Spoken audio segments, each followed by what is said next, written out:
Police శాఖ ప్రతిష్టను మంటగలుపుతూ అక్రమాలకు పాల్పడిన అంబర్పేట ఎస్ఐ భానుప్రకాష్ రెడ్డి ఎట్టకేలకు అరెస్ట్ అయ్యారు. ఆన్లైన్ బెట్టింగులకు బానిసైన ఈ అధికారి తన అప్పులు తీర్చుకోవడానికి ఏకంగా రికవరీ సొత్తునే కాజేయడం సంచలనం సృష్టిస్తోంది. ఒక దొంగతనం కేసులో రికవరీ చేసిన సుమారు 5 తులాల బంగారాన్ని బాధితులకు అప్పగించకుండా తన వ్యక్తిగత అవసరాల కోసం తాకట్టు పెట్టినట్లు సిట్ దర్యాప్తులో తేలింది.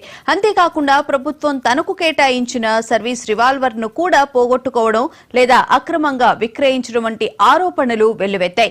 ఆంధ్రప్రదేశ్ లో గ్రూప్ 2 ఉద్యోగానికి ఎంపికై ఇక్కడ రిలీవ్ అయ్యే క్రమంలో ఆయుధాన్ని అప్పగించకపోవడంతో ఈ దారుణాలు వెలుగులోకి వచ్చే ప్రస్తుతం ఆయన్ను అరెస్టు చేసి చెంచల్గూడ జైలుకు తరలించారు.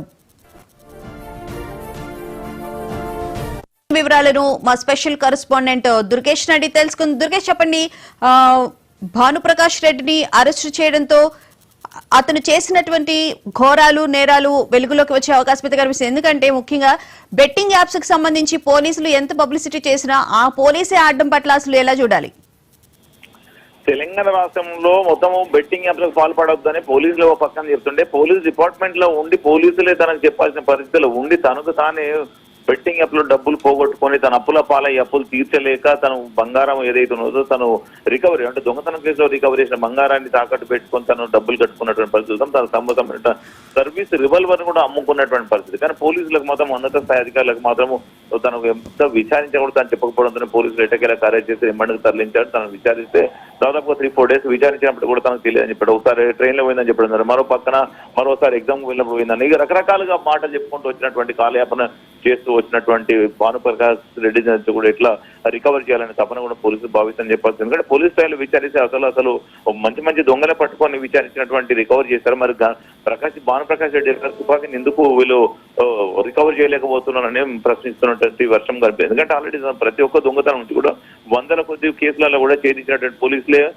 రికవరీ చేసినట్టు. మరి ఒక ఎస్ఐ దగ్గర సర్వీస్ రివాల్వర్ ను ఎందుకు రికవరీ చేయలేకపోతున్నారు అనేది కూడా మొత్తం సిగ్గుచేట అనిపిస్తున్నటువంటి పరిస్థితి అయితే కనిపిస్తుంది. మొత్తం మీద తను ఎక్కడ పెట్టాడు, ఎవరికి అమ్మారు దానిపైన తనకు సంబంధించినటువంటి రాయలసీమ బ్యాచ్ ఎవరైతే ఉన్నారో తన ప్రాంతంలోనే రికవరీ చేసే ప్రయత్నం చేసినప్పుడు కూడా అక్కడ కూడా చెప్పలేకపోతున్నాడు. తన మొత్తం మీద సర్వీస్ రివాల్వర్ నమ్ముకొని అప్పులో కట్టాడు. తనకున్నటువంటి ప్రాపర్టీస్ కూడా కొన్ని నమ్ముకున్నటువంటి పరిస్థితి. ఇదంతా కూడా కేవలం బెట్టింగ్ యాప్ లకు డబ్బులు పెట్టుబడి పెట్టి బెట్టింగ్ యాప్ నుంచి డబ్బులు రాకపోవడంతోనే తెచ్చినటువంటి అప్పులు కుప్పలుగా మారిపోవడంతో 1-2 పెరగడంతో అప్పులు తీర్చడానికి రకరకాల ప్రయత్నాలు చేసినప్పుడు కూడా ఇది కేవలం బయటపడేటువంటి పరిస్థితుల్లోనే ఒక బంగారం వైద్యురాలు. అంతకుముందు ఇంకా ఎన్ని సందర్భాలు బంగారాన్ని తాకట్టు పెట్టాడు, ఇంకెంత రికవరీ చేస్తారు, తను బెదిరింపులకు పాల్పడి డబ్బులంతా కూడా తను అప్పుల పాలు చేసినట్టు కూడా అప్పులు కట్టుకుండా దానిపైన పోలీసులు అయితే ఆరాధిస్తున్నారు. మొత్తం ప్రస్తుతానికి అయితే భానుప్రకాష్ రెడ్డి మాత్రం చెంచల్గూడ జైల్లో ఉన్నాడు. తన అవసరం కస్టడీ తీసుకొని విచారించిన తర్వాత తుపాకీ ఏదైతే సర్వీస్ రివాల్వర్ ఉందో దాన్ని మొత్తం మీద రికవర్ చేసే ప్రయత్నంలో పోలీసులు భావిస్తున్నట్టు తెలుస్తోంది.